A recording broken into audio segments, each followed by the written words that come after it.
Welcome, welcome, welcome, welcome. You are my favorite people here at the thing today. Y'all showed up right on time for the 9 o'clock start. Not that you stopped looking at your phones when I came up here, but it's okay. It's fine. Who had a great time last night? Don't act like y'all had a great time. Y'all showed up on time for the 9 a.m. So today is going to be a lot like yesterday. I will probably have less energy to make fun of the people as they give their stuff, but that's just because I'm old and worthless. Other than that, we're going to have pretty much the same setup, probably 35% more speakers than we should have had. That's kind of the MO of these conferences, right?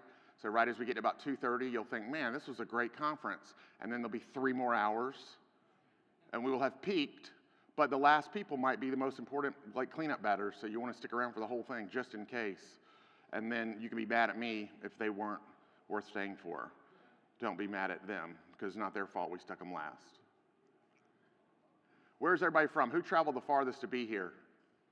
Call it out. Where'd you come from, sir?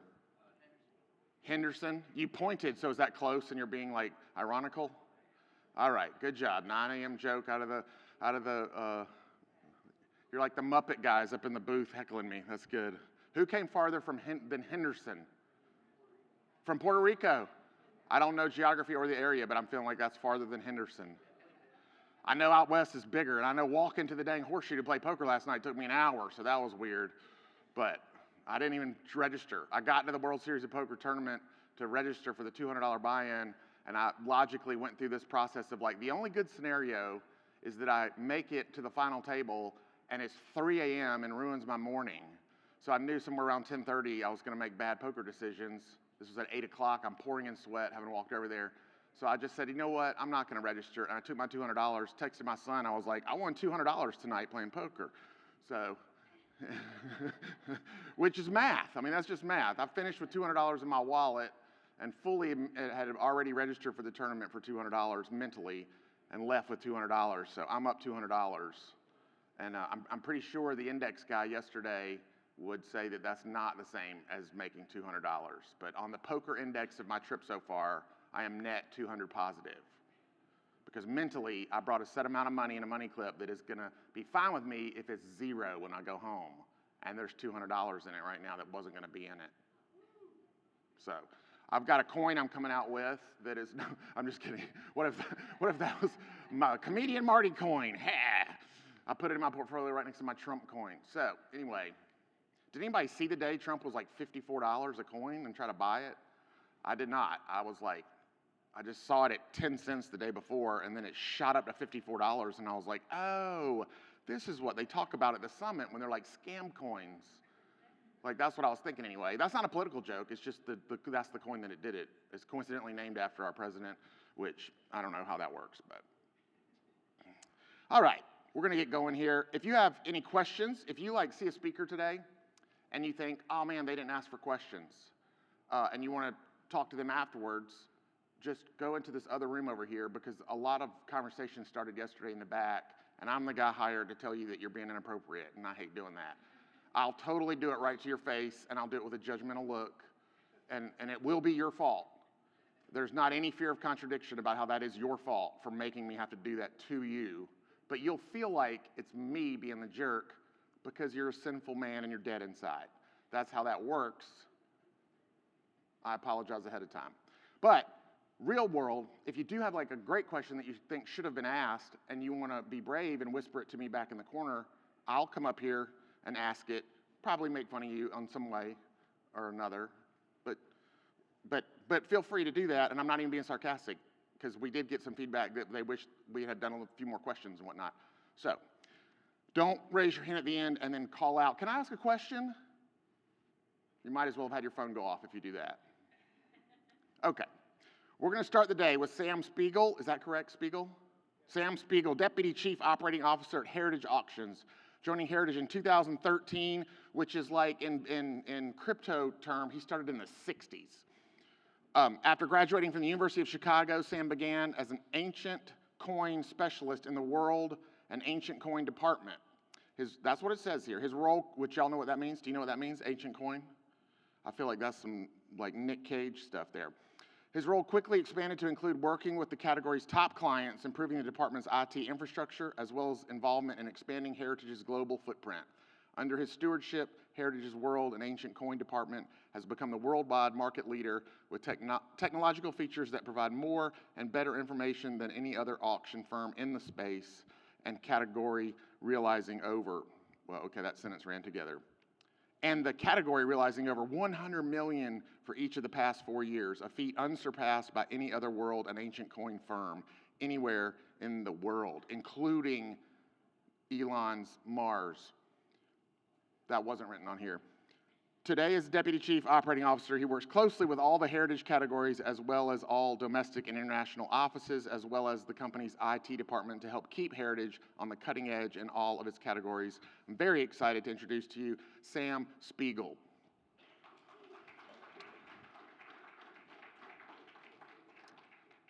Do you have slides? I will bring you the clicker in just a second. Oh, you're the man, Sam. Ancient coin guy.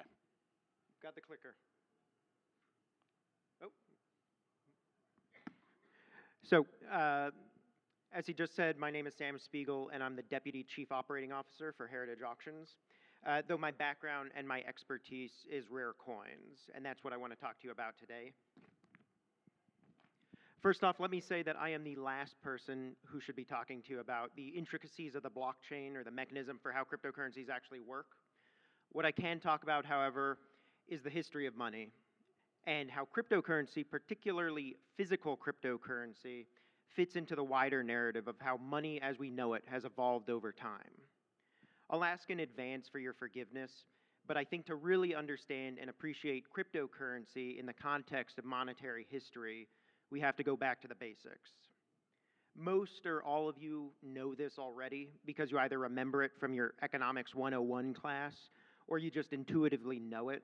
But for the sake of getting us all on the same page, I'll ask the question, what is money? So what is money? Any intro to economics textbook is going to have this same definition. It's a store of value. What you have today is going to be the same tomorrow. It's a unit of account, a common language so that you and I are talking about the same thing, and it's a medium of exchange. I can give you one piece of money in exchange for goods and services, and we'll each value it the same way. Before the invention of money, people had to rely on more or less the barter system. That is, exchanging goods and services for other goods and services, without the use of money as the connecting point. What does that actually look like in practice, though?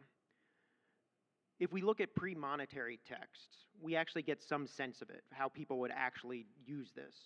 People would use some third-party object to determine relative value, even if that particular object wasn't a part of the transaction.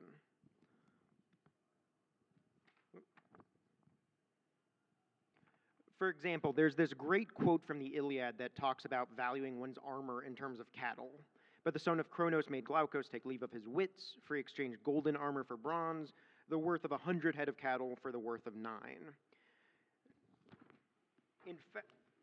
In fact, the Latin word pecunia, meaning money, and from which we get some modern words such as pecuniary, comes originally from the word pecus, meaning cattle. Obviously not a great store of value, though. Oh, this is even better. Thank you. Appreciate that.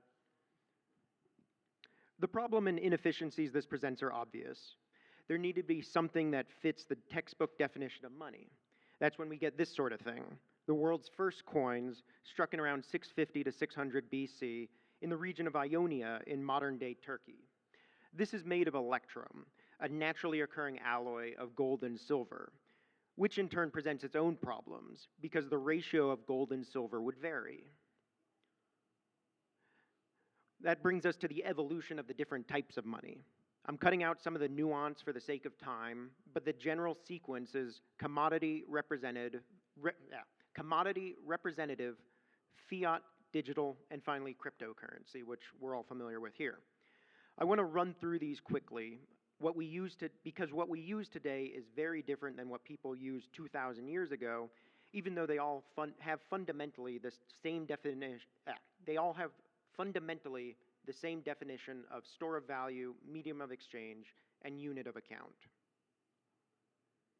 So, a commodity currency is one where the actual tangible object contains the value that's ascribed to it. In other words, this is an example of a Croesus gold stater, the world's first gold coin. Because of the problem with Electrum having inconsistent amounts of gold and silver, King Croesus of Lydia invented the world's first bimetallic standard, meaning coins made essentially of pure gold and pure silver to create a more consistent and efficient monetary system. Commodity currency was the standard for centuries, but fast forward to the 19th century, and what became commonplace were gold and silver certificates. This is an example of a $100 gold certificate. Imagine you give $100 worth of gold or silver to a bank, and in return you get a receipt saying, this note is good for $100 worth of gold or silver, and you can exchange it at any time. That's what gold and silver certificates essentially were. You avoid the inconvenience of carrying around a bunch of heavy coins with the security of knowing that you can go to the bank anytime you want to retrieve your duly owed gold and silver. In the US, gold certificates were used until 1933 when we went off the gold standard, and silver certificates circulated until the 1960s.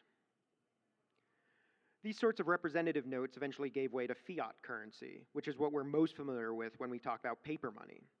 Fiat currency is basically money because the government says it is. In the US, we call these Federal Reserve notes. Though they're produced by the Bureau of Engraving and Printing, the amount in circulation is ultimately controlled by the Federal Reserve.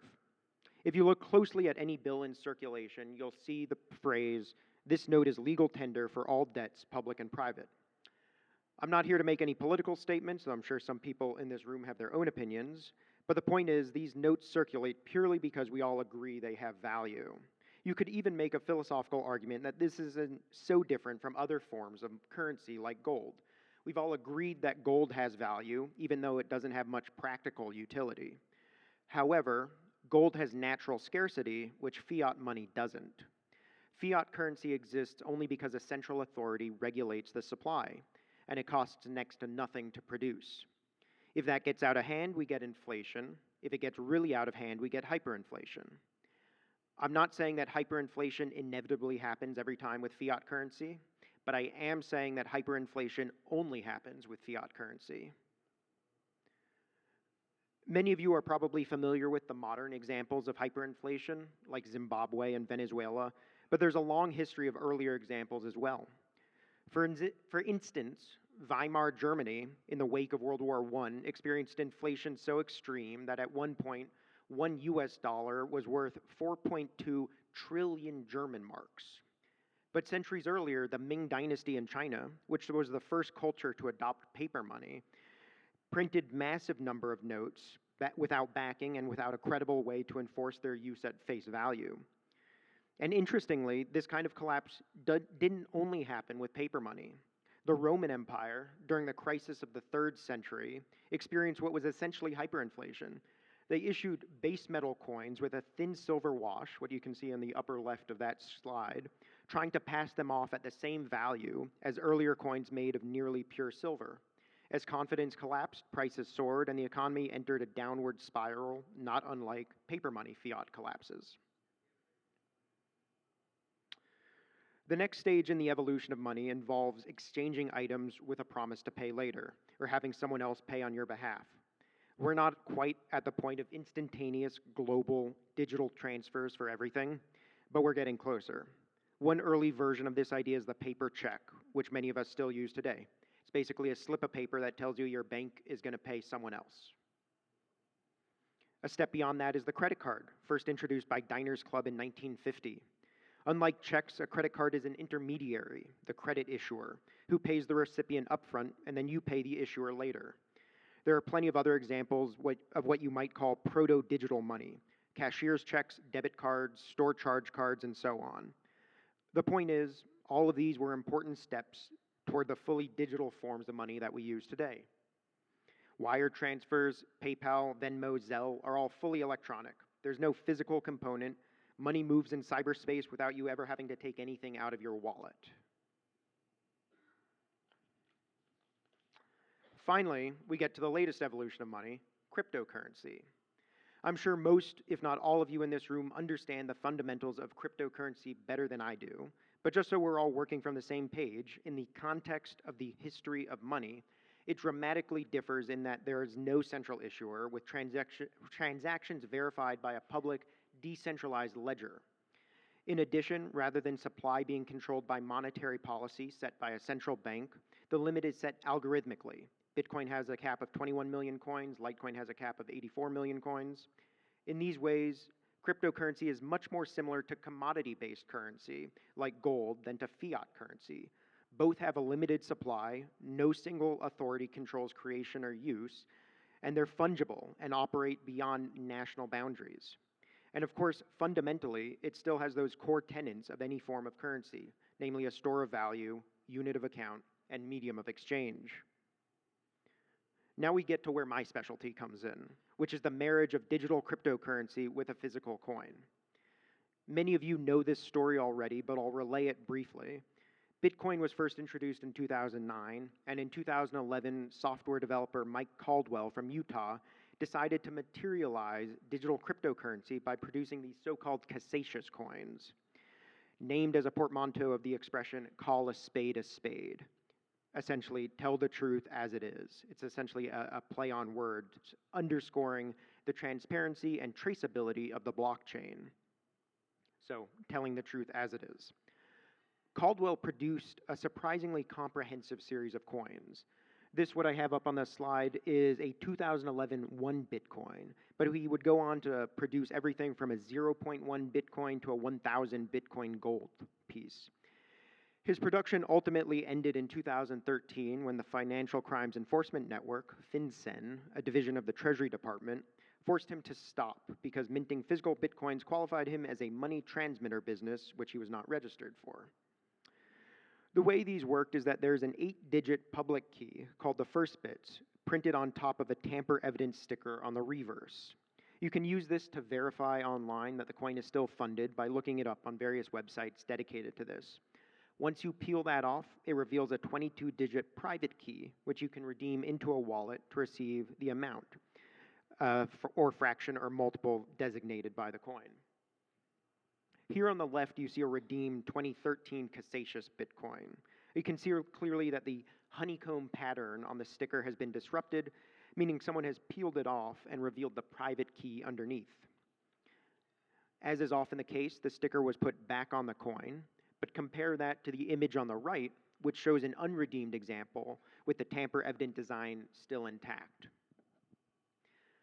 I've encountered some people who have expressed concern that Caldwell may have kept a secret list of all the private keys, but to be honest, there have never been any issues with redeeming them since they've been produced. So considering how much Bitcoin has gone up since then, when they were first produced in 2011, Bitcoin was trading at $3 or $4 each, and he was selling them for just a little bit more than that to cover the cost of production. I think we're in the clear as far as someone trying to pull the rug on these. Though Mike Caldwell was the first with his Casascius coins, he was far from the last. The user who goes by the name Smoothie created a series of coins referred to as Leilana, which comes from the native Hawaiian word meaning to rise.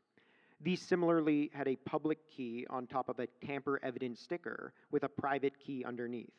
This is an example of a 25 Litecoin issue produced in 2013. And just for fun, here's one created in 2014 by another producer, Crypto Imperator, with 10,000 Dogecoin in it. There's also a 1 million Dogecoin piece as well. And since we're in Las Vegas, another very popular series were the poker chips created by BTC China. This is an example of the smallest denomination of 1,000 bits, or 0.001 Bitcoin, which has a face value now of a little over $100, but there were denominations going up to, I think, at least half a Bitcoin, 500,000 bits. So I think the question we should be asking when it comes to these examples of physical, tangible cryptocurrency is ultimately why? Why produce these, since it almost seems like a step backwards in the grand evolution of money that we just walked through? And not just produce them in the first place, but why do people still collect them? And why do they have a premium over their peel price?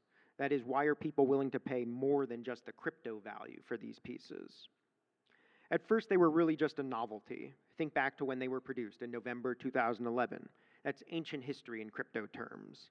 As I said, Bitcoin was trading for around $3 or $4 at the time. The original sale price was literally just a couple dollars over that, and sometimes they were just given away for free to spread awareness about Bitcoin. It was a way, as I said, to raise awareness for cryptocurrency and make it feel real, rather than just a string of numbers that exist in cyberspace. Beyond that, however, there's a more practical argument for them. It is really an early form of cold storage. In other words, wallets that are held in physical form outside of any electronic system. Digital wallets are at risk of hacks, malware, phishing, and all sorts of other nasty things. These private keys for physical cryptocurrency coins, on the other hand, were produced, in the case of Casascius at least, offline and from an air-gapped computer, meaning they were never exposed to the internet. While you still run the risk of losing the physical item, you aren't at risk of being hacked. Now, as relics of the early days of crypto, they are collectible, and that collectible status is part of why they carry a premium over their pure price. These coins were never just gimmicks, they were conversation starters, they were offline vaults, and now they're relics, early tangible proof that crypto had a physical heartbeat too. And interestingly, they were all produced what's called as virgin Bitcoin. They were pre-forked, so each one of them also contains all the forked currencies as well that occurred subsequently, so including Bitcoin Cash, Bitcoin Gold, and all those other good things. Think of it in the same way that a gold coin from 100 years ago may sell for a premium over its melt value. This is a 1925 $20 gold coin, minted exactly 100 years ago. In MS63 condition, meaning choice uncirculated condition, you can buy one of these for around $100 over the melt value, which is very similar to the way physical cryptocurrency is traded and collected, as a formulaic premium over the quote-unquote intrinsic value. Again, we're seeing that parallel between a commodity currency like gold and cryptocurrency. On its surface, they couldn't be more different, but in actuality, there are a striking number of similarities. The closing thought I'll leave you with is this. In some ways, cryptocurrency brings us full circle, back to where money began.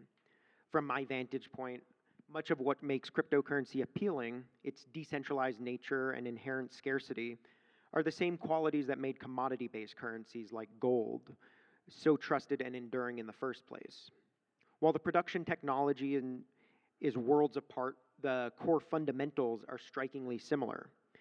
And just as vintage gold coins are collected and valued today, these early physical representations of cryptocurrency have become collectible artifacts of the digital age, bridging the past and the future. So I think I have a few minutes left for questions, if anyone has anything.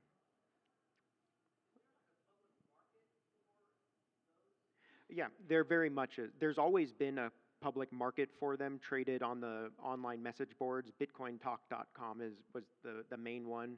In the early days, they would trade them as a percentage of crypto. So, this one Bitcoin I'll sell for 1.2 Bitcoin. And so it sort of stayed in that transaction place. Now they're bought and sold in addition to that way for US dollars by collectors outside of that realm who are oftentimes interested in owning a piece of Bitcoin but may not be comfortable going the route of online digital wallets or aren't comfortable playing that way to try and own actual Bitcoin.